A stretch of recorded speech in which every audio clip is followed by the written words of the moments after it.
Hey everybody, welcome to the Low Level Boss podcast. I'm your host Charles. I'm with Dubois of Couple Wars Hello. and Jared, who is also another part of Low Level Boss. What's up? How you guys doing? I'm all right, but you did mess up my name. It's Couples War. Couples War. Wars. Couples Wars with the Z because it's cool. Oh God. All right, so I brought you all together here today to talk about video games and stuff.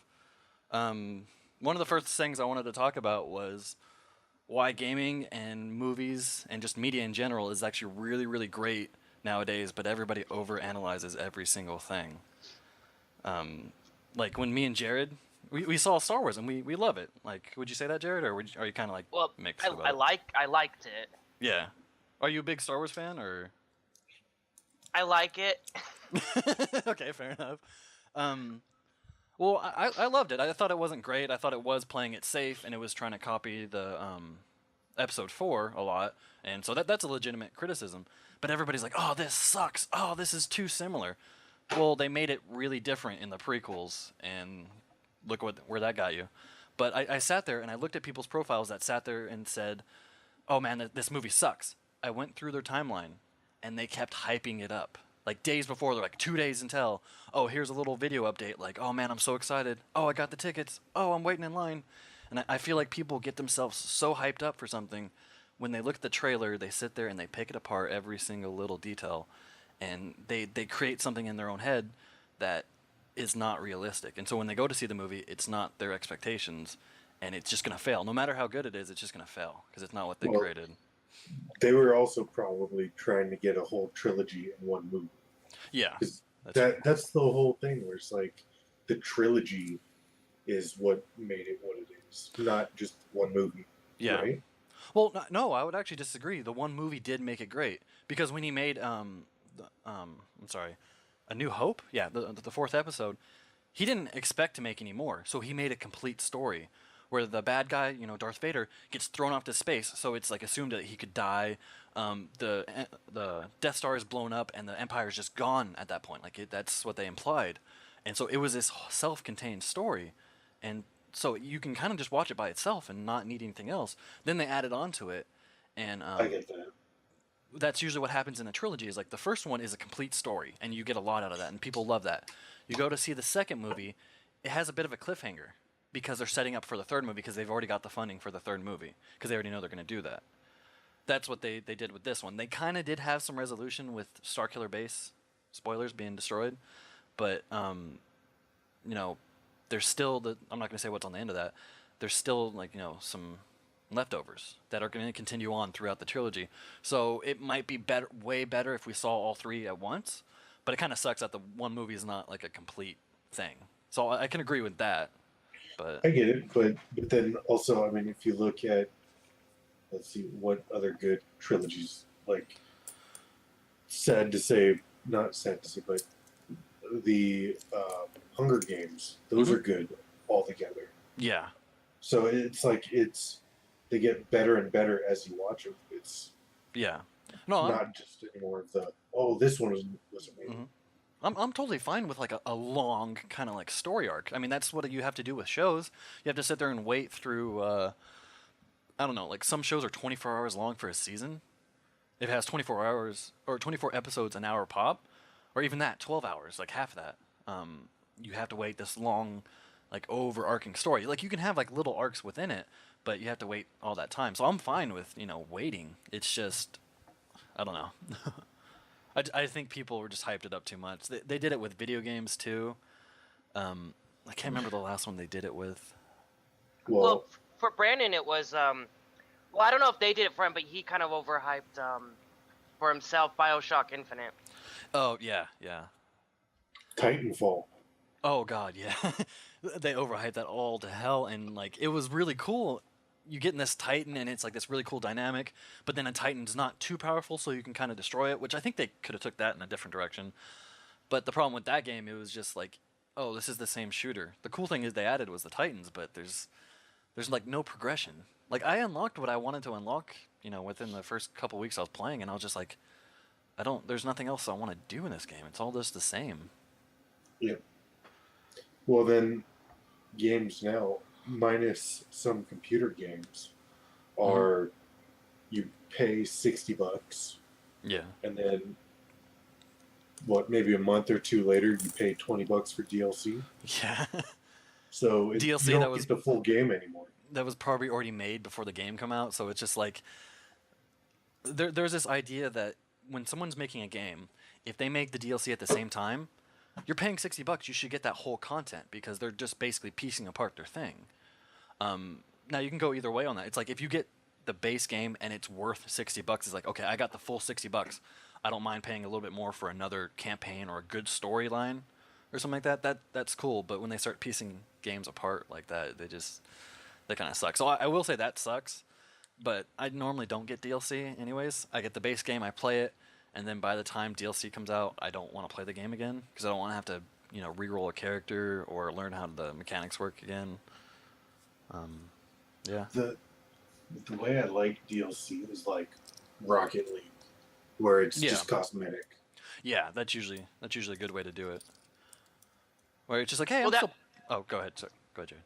Oh, just that's what Tripwire is under fire for right now, because the game is still in beta, and they're already releasing DLC. But it is purely cosmetic, so that's kind of their thing. But everybody's like, you still should have waited till it was released. Game. Which game was it? Do you know?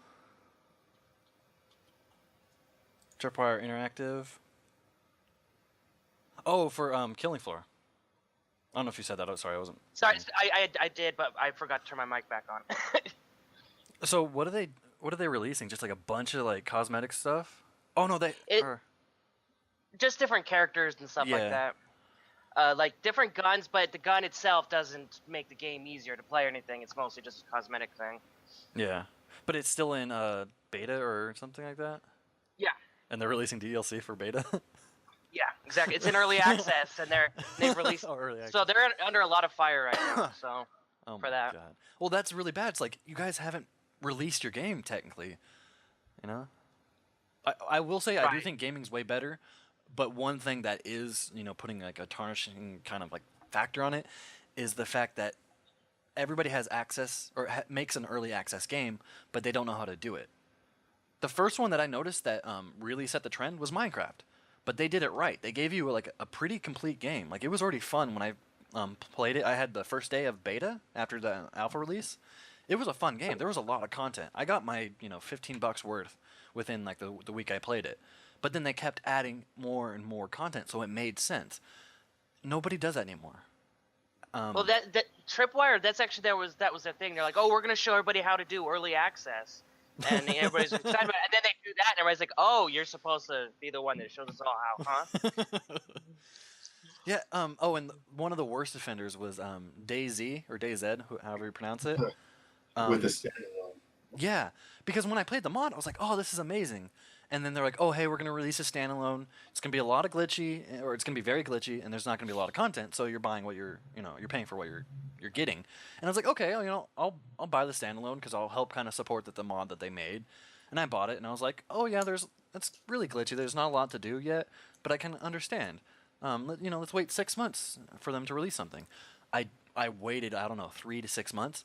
The next thing they released was, oh, here's an update. We were working on the clouds. We were making like really nice volumetric clouds, and it looks really good. And it's just like, okay, but if I load up the game, there are no zombies because they screwed up the zombie spawn rate. And it was like, oh, there's a zombie in that field way over there, but I'm just gonna go in these houses and loot it for like masks and bags and stuff. And then you come out and the zombies right at your face. Yeah. Well, no, the bad thing was I would walk up to the zombie and it would just kind of like look at me and it wouldn't even attack me. It's just like, all right, I guess the zombie apocalypse isn't that bad. Well, wasn't that kind of the thing in like the original mod though? Is you were never really scared of the zombies. It was mostly the other players that you had to avoid. No, it had a perfect like I don't know what you would call it to me. When you first started out, it was like, oh yeah, these zombies, they're so deadly. Sometimes they hit you one hit and they knock you out, and there's your blood just pouring from your head. But then once you got better and you learned how the zombies kind of operated, yeah, it wasn't that bad. You just kind of worked around it. If you were really careful, you were completely fine. And then it became about the other players, which that was really cool. I was like, oh, seems like a realistic approach to the zombie apocalypse. You saw couldn't forget about the zombies in The Walking Dead as well. Like people are kind of banding together and fighting the zombies, and then people start turning onto each other once the zombies aren't really that big of a threat. And that's where the show kind of died for me, but yeah. Like, I want to go back into DayZ to see how they're going, but yeah, it was that whole dynamic of not knowing exactly where you are, and it's just standalone. I can't spell standalone. Sorry. I mean, they've been updating it pretty regularly now. They've got a ton of vehicles. Yeah, it looks like every couple of months they've been doing it. Maybe they caught a lot of flack and people stopped playing and buying it, so they actually had to step it up and get back to it. And when I think of zombie games, DayZ is really the ruler for that, where it's like everybody gauges it by how the mod was. Yeah. No, that was like a perfect game to me. It's like, okay, I want this open world thing. I don't want a massive amount of people like you see in other MMOs. And it was cool because you're sitting there trying to survive, and it's actually really tough. And then once you get like your grounding, you're okay, but you just need to make sure you get enough food. But if you got like this large backpack on you and you're carrying a big gun, you're gonna be a target for other players. And so then the dynamic kind of changes. And I had some like really cool stories come out of that and whatnot, and it was a fun experience. But then I don't know. Maybe I'll go back to the standalone, maybe not, because I would get upset. It's like you put in like a couple hours in a day, and you finally get all your supplies and you get everything working, and then you get killed, and it's like, oh well, I guess I'm gonna have to do that again. But I mean, you have to know that's what's gonna happen. I mean, yeah, you can't trust other people, just like in the real world if that were to happen. Yeah, you trust a guy and he's falling and shoots you in the back of the head when you get a good gun. Exactly. So I think that's you have to have the I don't care attitude when I die. Yeah. Which is going to be tough for everyone. Well, I like a game where I can sit there and I can build something up, and if it I'll go back to Minecraft since that kind of set the trend. I'll sit there and make a cool building in Minecraft, and nothing will really set me back except for the creepers would come along every once in a while and destroy something, which a lot of people hated, but I actually liked because it was like, oh, I'll just rebuild that area. Maybe I'll rebuild it, bigger and better, and it gave me like a way to actually kind of go backwards, like have like a setback, so that way you have something to repair, rebuild, and keep going. Because if you just sit there and build with no threat, it's not fun. Like if you're sitting there playing DayZ and there's no other players on the map, it's just like, okay, I got a bus, I got a car now, I got this like cool little garage, I got all these guns, but the zombies aren't that big of a deal anymore, and then it gets boring. You don't have that conflict that you need. So I understand that, but I just get too frustrated and I'll just rage quit, and then just I won't have a good time. Do you guys have any good rage quitting stories from games? Last night, actually. Oh, what, with Rocket League? Well, Rocket League, and then so the other half of couples were Libby. She went to bed because she's at work right now, and so I'm sucking at Rocket League. And when I told you guys that I'll be right back, I'm gonna step away. Yeah. I went in there and I was talking to Libby, and I came back, played like 1 or 2 games by myself. I was just like, fuck this, F this. I threw my controller down, and like I was like, oh, now's a good time to move the USB ports, but I pulled fast. Thankfully didn't damage my computer in doing that. But then I went to play Civilization, and Libby comes in at like 1 a.m. and she's like, I don't like this little map that you're doing, the small islands. So I'm like, okay, I'll do a regular one that she wants. Uh-huh. Turn 4 or 5, China starts attacking me. They go away, and then all of a sudden, someone else is like, and I've got like 1 warrior after the fight with China. After they bombed me with like 4. And I'm like, okay. All of a sudden, Montezuma comes around and goes, yeah, we're gonna fight you. Like, okay, you're all the way over there killing my scout. Next turn later, they've got like 20 cougars right outside my capital. I'm like, I'm imagining like 20 older women, like, hey, how's it going? Like, oh god, I can't handle this. There's too many cougars.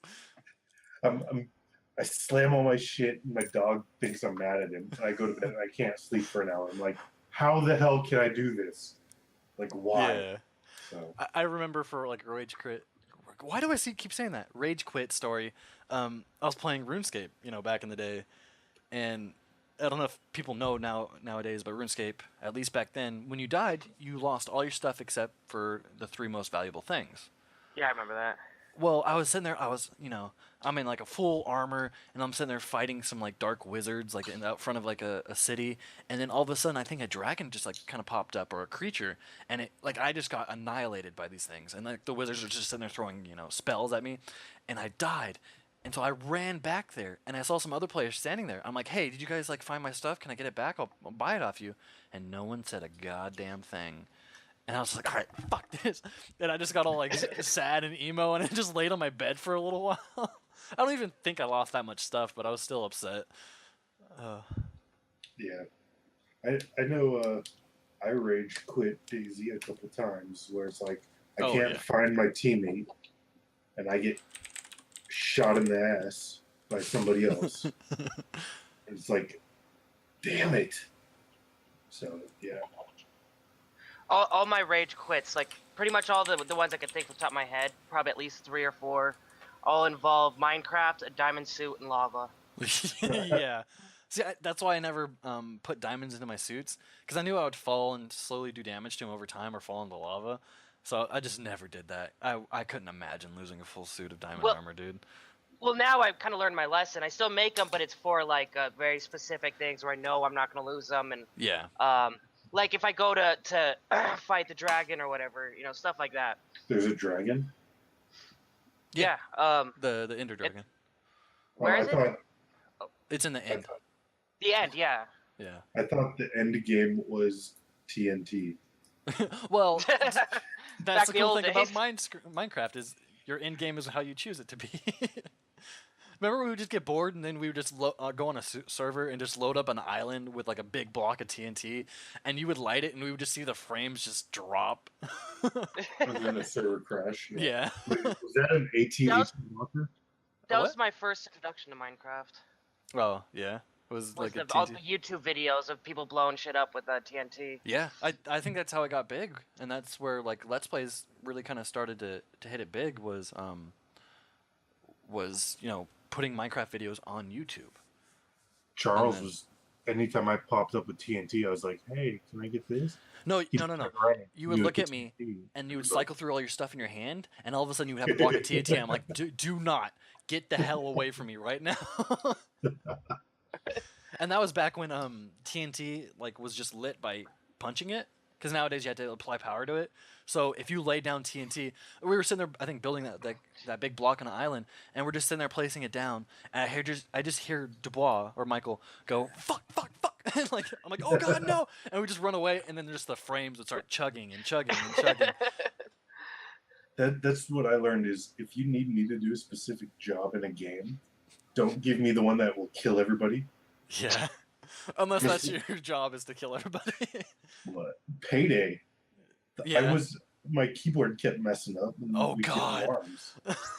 Yeah, because when you kill, have you played Payday before, Jared? No, I have not. Okay, when you kill a guard, you have to run up to him and grab his walkie-talkie and tell the command or whoever's on the other end that everything's okay. Because otherwise they'll be like, hey, what happened? The thing is you have to hold down the button, and you see like the little wheel go around, and it has to go all the way around, and then you complete it. If you let go, your guy stops talking, and they trigger the alarm. The thing about Michael's keyboard is that key would sometimes not work. It would electronically lift up like that halfway. was the worst. I remember being so like, because you would run over and like grab it, 'cause you're not thinking, you're just trying to solve the problem, and you start doing it. I'm like, what are you doing? You're like, I don't know, oh god, and we just sit there waiting it out. Yeah, I've wanted to go back to that game as well. There's so many I want to go back to. It sucks. Yeah, I would like to go back to it on Xbox, maybe get like the achievements and stuff. No, not on Xbox. No? It's tough. Is it? You don't have the fine tuning. Oh, I guess so, because you need to be quick inaccurate in some stuff. Like someone starts spotting something, like a civilian spots like a dead body, and you got to whip over and like just shoot him from a distance if you can't get to him. Yeah. So, Man, we were good at like stealth runs. Did we we do 4 stores on stealth, or did we almost? I think we did that one. Yeah, that's like the hardest thing. Cause you got to do. How many? Huh? How many players is that? 4. Oh, I'd like to try that out sometime. Yeah, it's fun. If you sit there and just go in gunning, it sucks and it's kind of boring. But if me, Mike, and the other Mike would sit there and walk around the building and be like, okay, here's a guard here, here's a guard here, there's a camera there, and we'd plan it out for literally 40 minutes before we did a single move. Yeah, we would sit there. It was like we were like tactical and like almost military with it. And my mother-in-law, she would watch us play. Yeah. When it was out in the living room, and she was just like, "God, you guys are insane." That actually sounds really fun. We got into it. I'm installing it now. The cool thing about that was they made like wanting to play the games fun, like because you got a reward at the end and it was randomized, so you would get like masks and you would get paint, and so that way you can kind of like customize your mask. And you would get different guns and loadouts and stuff like that. So there was like a huge amount of customization to your character. And what I tended to do was I didn't have any body armor on because the more stuff you have, the easier it is for the guards to detect you. So I was able to get the smallest gun, no armor, and get it all the way down to the minimum. So that way I can walk right past a guard and he kind of just looks at me weird and that's it. Yeah. That is the game of teamwork there. Yeah. Oh yeah. You have to communicate, otherwise it's gonna fail. Or you're gonna. That's what I like. Because if you do trigger the alarm, they start sending SWAT after you, and until you complete the mission, like getting the gold or the money bags, you have to sit there and fend off the cops, and they come in waves and waves and waves, and they get tougher and tougher.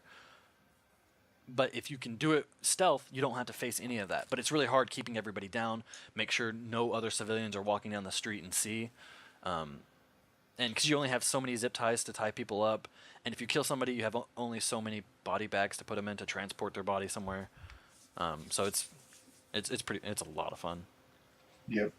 I'm installing it. Yeah. I hate you.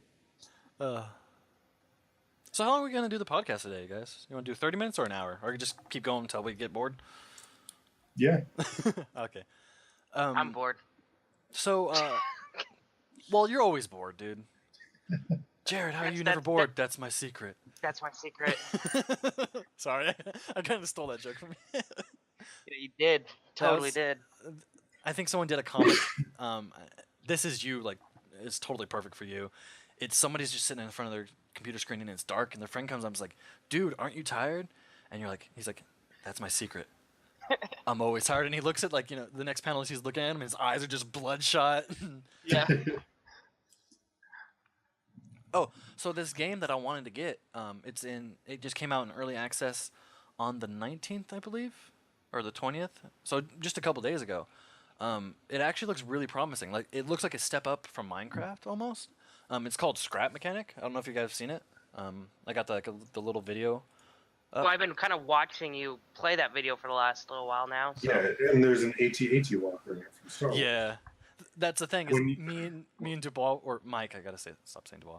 When we were playing Besieged, I wanted to create a walker because I'm really into the Metal Gear franchise, and I thought that'd be cool to make my own little Metal Gear. But you can't really get something that's bipedal and can walk because it's too complicated. You'd have to sit there and tie it to different keys, and you would have to sit there and manually make the thing walk. Whereas in this, you have these little controllers that when you activate them, they do those actions for you. So you can have an automated system.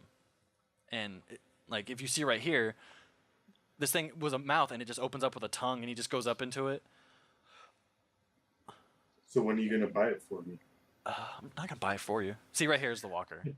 So it's doing an automated thing as it's going forward. And then you got a little automated rail cart system and. So you're saying there's not a 4-pack thing that you could buy so we could all get one? No. Oh, then okay. You can still buy it for me. I don't mind. Yeah. Great. Yeah, but I'm thinking about getting it. There's no survival mode, but it'd be fun to like test it out, and I might do some videos of just like building like cool little contraptions, like just short, whatever videos, and then maybe some longer ones explaining how it's made. But yeah. Yeah, go ahead and buy me a copy too. Okay, yeah, I'll just put it down for maybe 3. Should I get a 4th one just in case so I can give it to somebody? Get one for Lily. Okay, let me just pull out my credit card and let's just do that. Might as well get one for Brandon. So. Yeah. So Make should I it get like even 6 harder. copies then? That way I can have like everybody A and some giveaway. extras. Oh, John look at probably that. would like to play. Fuck John. Sorry. He's probably gonna hear that. He's gonna be like, dude, what the hell? He got quiet after that too. Did you hear that? Did you see? He tried so hard to throw a party at my place. Dude, I don't think he was ever serious about that. Yeah, but But we're all he was playing along. I know, everyone. My girlfriend's playing along. Everyone's just like I put up like, oh guys, this is not a thing. Don't stop inviting people. And my girlfriend put up like, Charles just texted me. The party is back on, so keep inviting people. It's like, thanks. Nobody's on my side ever. Steam is now downloading Payday 2. It really did. Oh yeah. So I like how the games are getting the more cartoony feel. Yeah. Because it's like more computers can handle that too, which is nice. Yeah. I also, I think the cartoony feel, like, depending on how you do it, you can do it in a low, like, fidelity way to where a lot of computers can run it. I'm really glad that our trend of, those shooters where it was just brown and they have like a lot of like bloom and glow, I'm glad that's over because we're starting to get those colorful games. One of the first ones I remember of like the new console generation was Sunset Overdrive, which is just color everywhere, just splashed everywhere. People are getting more fun with it, and these games are actually becoming better because of that. Because they're fun. They're supposed to be a game. They're not supposed to be so dark and serious all the time. Sometimes it's great, but it gets boring when every shooter is just brown and like gritty and gross. They're doing it with movies too. Like Christopher Nolan's Batman was really just dark and kind of like monotoned or monocolored. I don't know how Suicide Squad's gonna be, but they are taking a more colorful route. Now that movie might not be all that great. I don't know. It's kind of hard to tell from the trailers so far, but I mean, hopefully it takes it into a fun direction.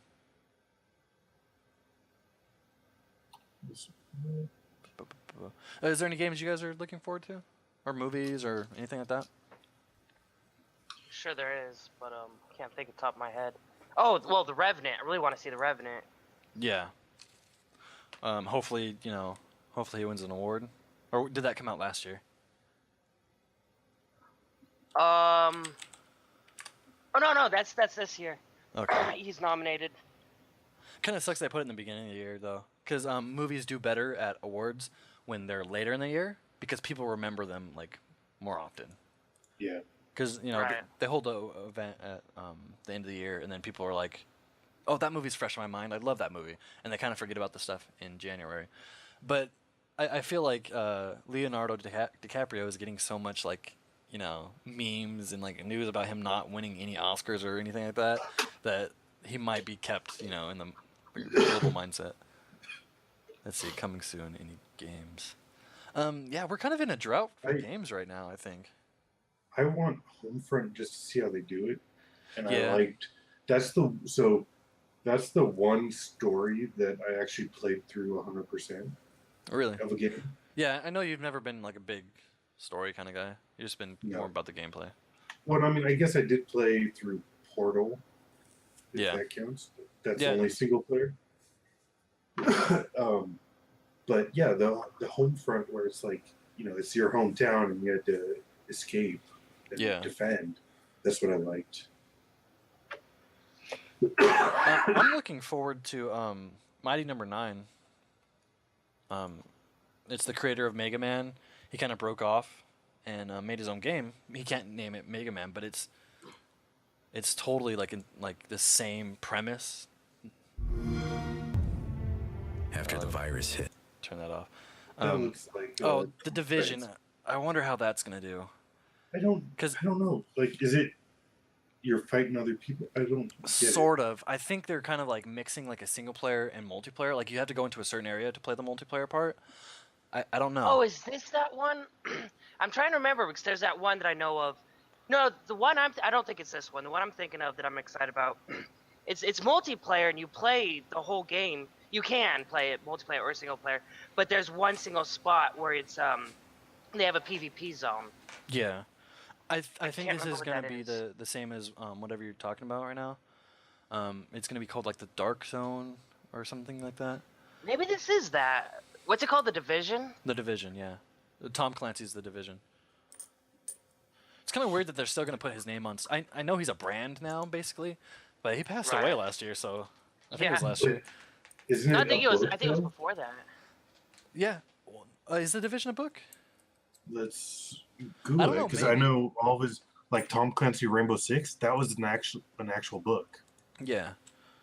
Tom Clancy book list. Because Yeah. I know Tom Clancy made like a crap ton of books. Like he just did that all day. Crap ton. He made a ton of good books too. Yeah. No, I see No. it. It's a book.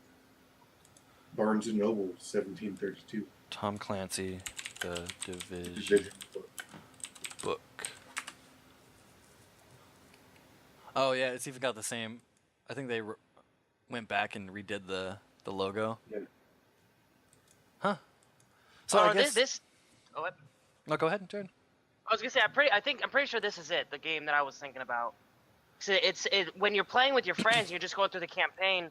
It's not PvP, but there is a PvP zone where you run into other players. Yeah. And it looks really fun to me, and I I wonder- hope it. Yeah, I wonder if that dynamic will work because I love single players. I love co-op, co-op players with or games with with friends, but I love multiplayer. But I don't always want to do the multiplayer. So if there's a Right. zone that you can just kind of like you just walk over there with your buddies and you like dip in and out of PvP, I think that's great. Like I've seen that a lot with like Watch Dogs Yeah. even. When you're sitting there playing the game, Watch Dogs did it kind of good. I think it did it really well because you can open it up to the game and somebody can come into your game and basically Start attack you hacking. almost. Like they start hacking somewhere, and if they win, they get points or something like that. And so your goal is to defeat them. The thing is when they come into your game, the game does not tell you. There is no indication that someone else is in your game. So what they do is they kind of like make it an immersed kind of feeling experience. They get disguised as a random civilian. So it's like at any time you're being attacked by other civilians or other hackers. So it plays into the storyline of the game, but it's still like this PvP kind of aspect to it. I remember I was sitting there jumping up on buildings trying to get to a collectible or something like that. I can't remember what it was, and I saw this car with its headlights off just pulling into the alleyway. So I just took out my gun and I just unloaded into the front windscreen. And you lose points for doing that because it's not. You have to initiate the game mode for the player. But I still knew it was another player, so I just shot him up because I just didn't want to deal with him right now. Yeah. I liked the multiplayer for one of the Assassin's Creed ones where you blend in with people Yeah. and you can't tell who's who. Like that. Yeah, that I multiplayer really was like that. because right before that I got burned out to multiplayers. I didn't like the rinse and repeat kind of stuff, but that I loved just because it was different. Like it wasn't about as many kills as you can get because you can get one kill in the game, and if it was amazing, you got so many points for it. So it was about style, and it was about staying calm and quiet. Yeah. I remember there was this one kill I got where I just walked past the guy and I think I kind of like just poisoned him and walked away, and just the circumstances because other stuff was added to it. I got like 800 points off that one kill when you normally get like 100 for like a okay kill and then like 50 for, I think it was like 50 for running after the target and then they notice you and you kill them. Yeah. So Like yeah, I mean, I've had some where it's a highlight reel kill where it's like this and this and this and this. yeah, But it all triggers off of making that one little move. yeah. So So yeah, we'll I'm- see how the Division's multiplayer turns out. Because if it's like a cool little, the single player part where your buddies are just kind of like raiding some like buildings and stuff, I think that'll be cool. But I don't know. Yeah, So- I'd like to see how it turns out. Oh, there is. Where is it at? I just saw it. I like the teamwork games, Yeah. multiplayer wise, where Yeah. like heists in Grand Theft Auto. I haven't done those, but that's kind of like Payday, where you're working Yeah. together as co-op online. It's starting to do that more often now. What game was it? There was a game I was playing where it was multiplayer and it was like had a competitive kind of aspect to it, but you were not against each other. You were against like bots and stuff like that. Oh, what was it? Holy crap. Oh, I don't know. I can't remember. 1 second, I'm getting a phone call. So have you seen anything about Far Cry Primal? No, I've never really followed Far Cry much, so. No. Well, I played Far Cry 4, I think it was, and that was really fun. Like, it was like this open world experience, and the main part of it was the shooting and like the running around was perfect. Like, it was really good. It just felt good. Like, it was smooth, but it wasn't too like floaty. Right. So they got that down, and if they can just add whatever else onto that, I think it's gonna be really cool. Now this one, because that one was like you're in another like a third world country, and you're kind of like fighting like terrorists and stuff like that, or not terrorists, Right. but I guess the local terrorists. Yeah. This one takes place. You're a caveman fighting like mammoths, and just other like what is that period called? I guess just pre-civilization kind of Right. Yeah. aspect. Like you see these people, they're drawing like the cave art and stuff. Yeah. Let's see. This is just gonna be the art. Okay, here we go. So yeah, this is gonna be interesting to figure out like how this is gonna work. Like I'm sure they're gonna put crafting and stuff into it because that just seems like the main thing Right. to Yeah. do in games now.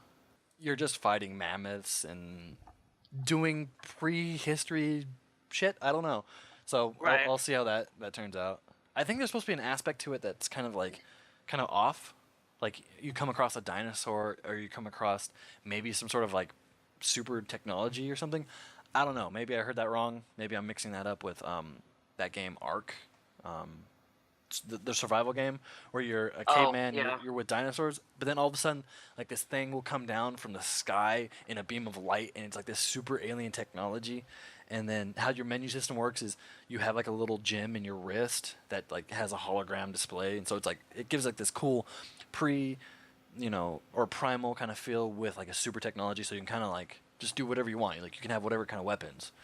Right. So like if everybody's like shooting with bows and arrows, and you come across like this super machine gun thing, then all of a sudden you're just like you're just killing everybody. I think you Right. can really play off that really well. But I just want to say about the division. It was I wasn't really when you guys were talking.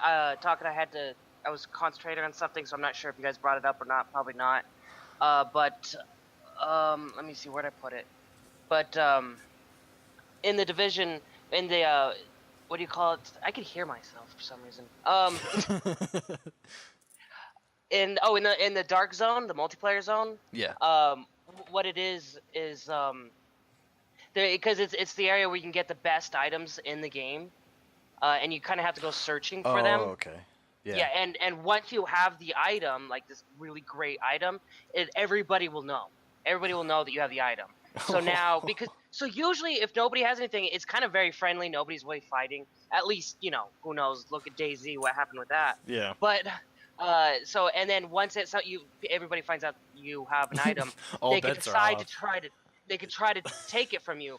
But if you start killing people, which means technically they're innocent, well, I guess people, then you have a bounty on your head. So it Yeah, kind that's of becomes an all-out shitstorm. Yeah. Yeah, that'll be interesting then. Because Yeah, as it soon looks as very somebody fun. has like the good gun, everybody's gonna be gunning for him. For lack of a better term. Right. Yeah, so that's interesting. We'll see how that kind of plays out with like the multiplayer aspect, because a lot of people are getting bored with the normal multiplayer. They're kind of going back to story mode kind of games, and just campaigns. So they really got to do something different. Yeah, I would really like to see some more campaign multiplayers. It's usually, I used to remember that there's a campaign game I really like. They're like, oh, we're adding a multiplayer, but the multiplayer was just regular PvP, and I didn't care. Yeah. I wanted to see more. That's what I loved about Portal 2's, the co-op? second part of the game. Yeah. Yeah, the co-op part. Even though there's not really much of a story mode, but Yeah. still, There's still something there. amazing. Yeah. Yeah. Yeah, they'll work on that. They tried doing that with Titanfall, having a story mode play, but it was just like you couldn't concentrate on it because you're trying to sit there and win the game, and up in the top right there's like a little video feed and somebody's talking. I did not hear a word they said, and I was too busy just playing the game. Like they had like little speeches in between the games, like a little audio cutscene, I guess you can call it, when you're sitting there waiting for the game to play. That was kind of cool, and I kind of got the gist of what was going on. It was like just two different people fighting each other, but there was nothing more than that. Like, I don't know if there was something deeper, like if they're trying to play off the whole thing of nobody's the bad guy, they're both kind of good fighting each other. Oh yeah. Kind of deal. That I don't know. There just wasn't any substance to it. Right. That's what happens when you have like multiplayer only games. They're starting to pop up and die. Like Yeah. Titanfall pretty much died off. I don't know if it made a comeback at all. Evolve died off because there was no single player campaign on that. I think that's like the big thing of it. If there's no campaign, you can't sit there and get into the story.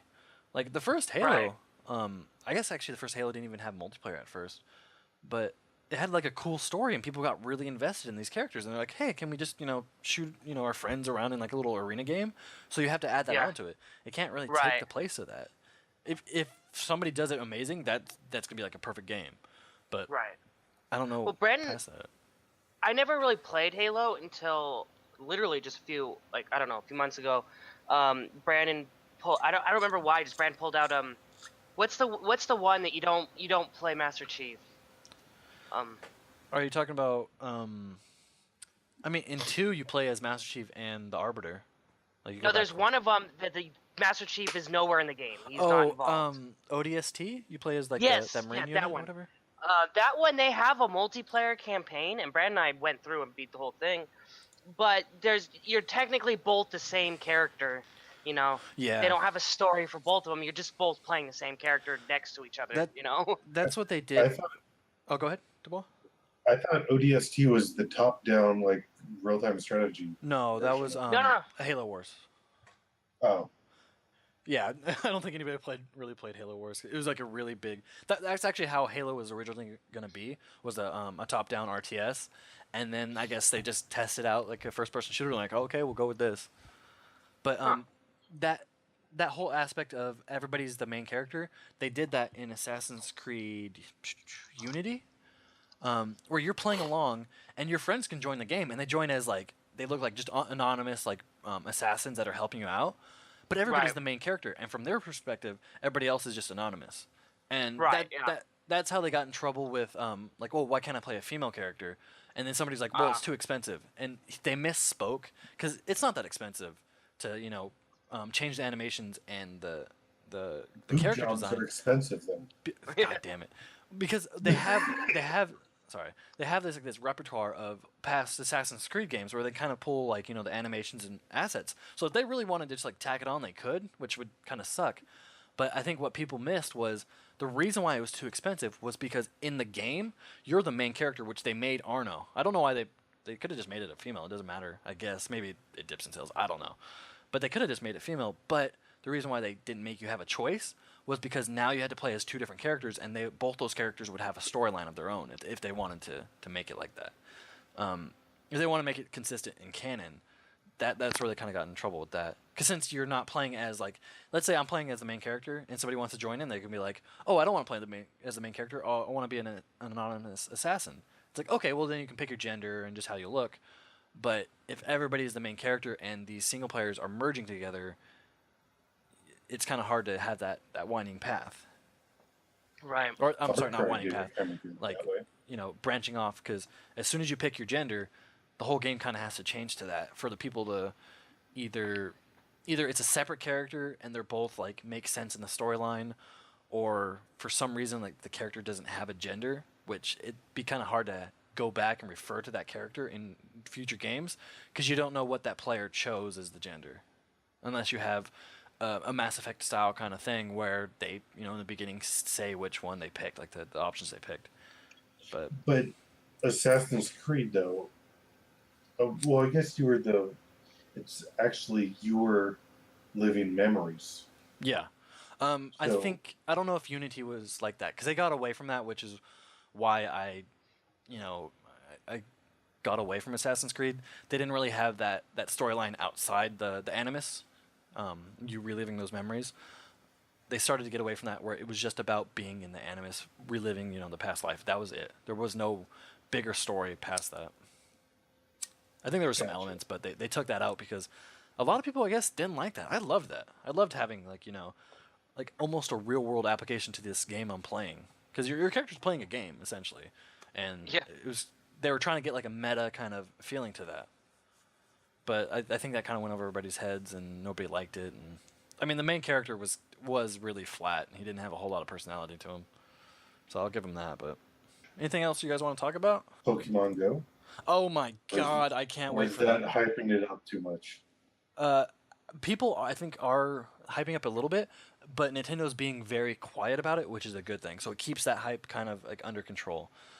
So are they going to sue us if we like put it on YouTube or something like when we're playing? Because I know Nintendo has a whole thing about that. Oh, it's just that you have to, if you're making money off of it, you have to give them a certain amount of it. Yeah. So I can't monetize those videos, basically. You can, but you have extra work that you need to do. Like you need to let Nintendo know, and then a certain percentage of your profits need to go to them. I mean, I'll probably do some videos. I just won't monetize them. It's like, okay, I just won't monetize it. I'll monetize every other video except theirs. Yeah. Yeah. I don't know how I'm going to record that, though, because it's on my phone.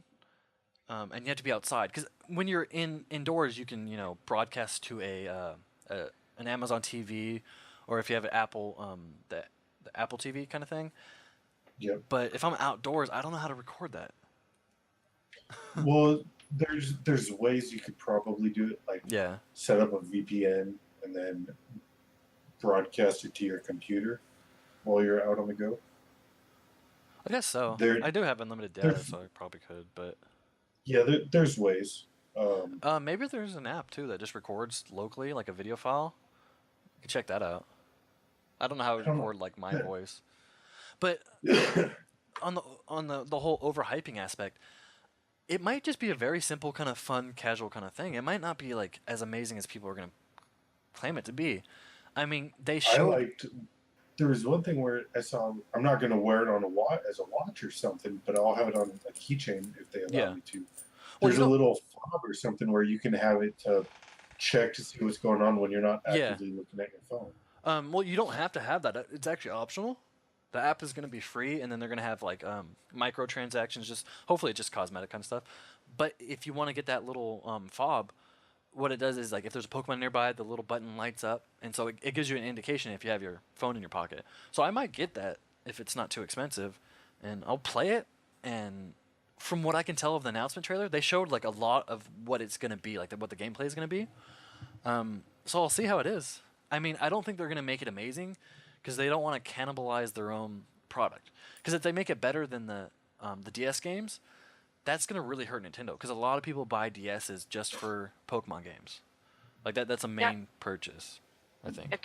Can you explain to me? I don't even know what exactly is Pokemon Go. Okay. Here I'll bring up the trailer. Pokemon Go is there was this game called Ingress where you would go around and there would be real life events happening around you, and you can see it through the viewfinder of your phone. The camera would be on, so it's looking at that. So it was an augmented reality kind of deal. Okay, yeah. That company got together with Nintendo and made Pokemon, or they're making Pokemon Go. I can't wait for, God, what's that scary one I told you about? Oh, I don't know, but I'm not going to play that because that's going to scare the hell out of me. You're going to play it at my place. Here, we'll talk about that after this so we can tell Jared because I don't know if he knows about it, but here, let's watch this first. So it's supposed to be, you grab your phone, you go outside, and you look through your viewfinder, or through your your screen, and we'll see this guy. Oh, and it tells you how close you are, I guess. Yeah. So there's probably like a little Pokemon Finder, thing on it where it's like, oh, go in this direction. So And you're in real life, you're in Korean town. Will you get an Asian Pokemon? I'm gonna ignore what you said. I didn't hear what you said, but I heard Koreatown, so I'm gonna sure it was not so great. But so you're supposed to be able to see in real life where the Pokemon are, through your phone, and you can actually catch it like a real Pokemon.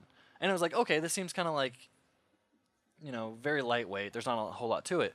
But then all of a sudden you can trade.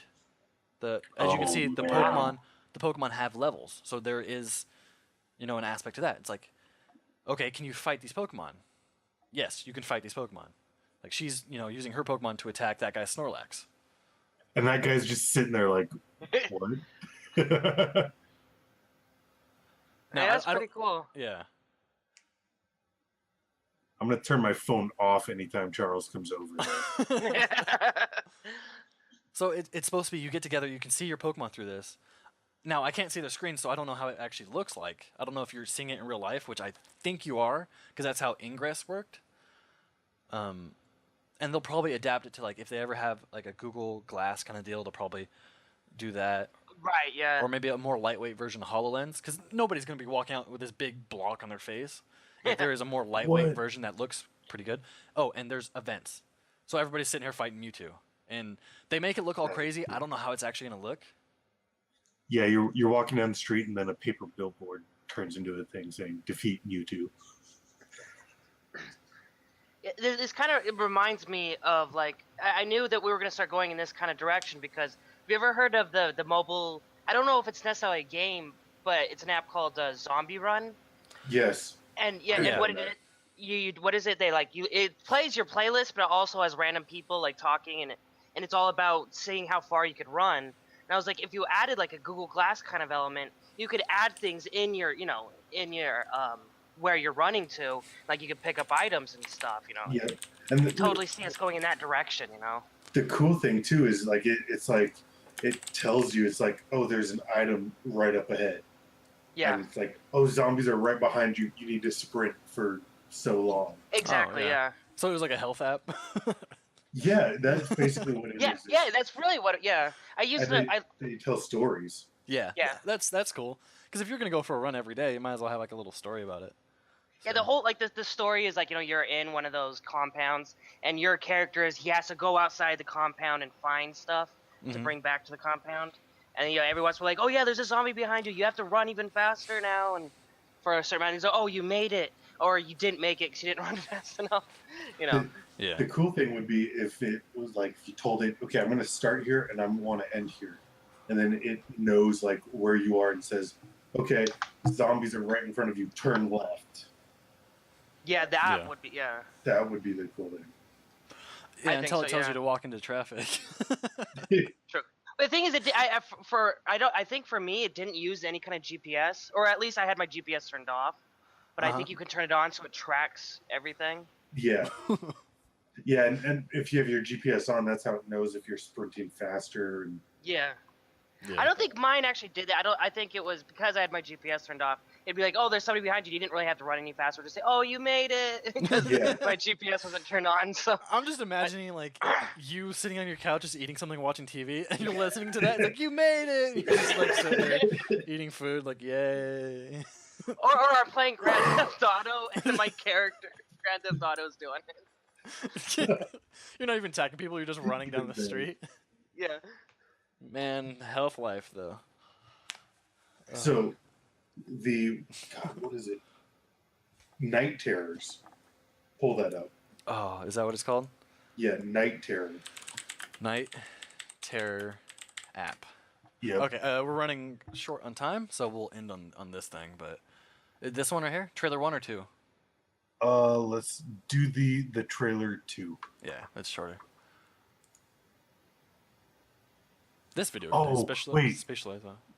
Does that mean you can spin around with it? No, I think it just has the stereo kind of like sound where it's positioned and you can hear it. Got it. So this explains what it is, right?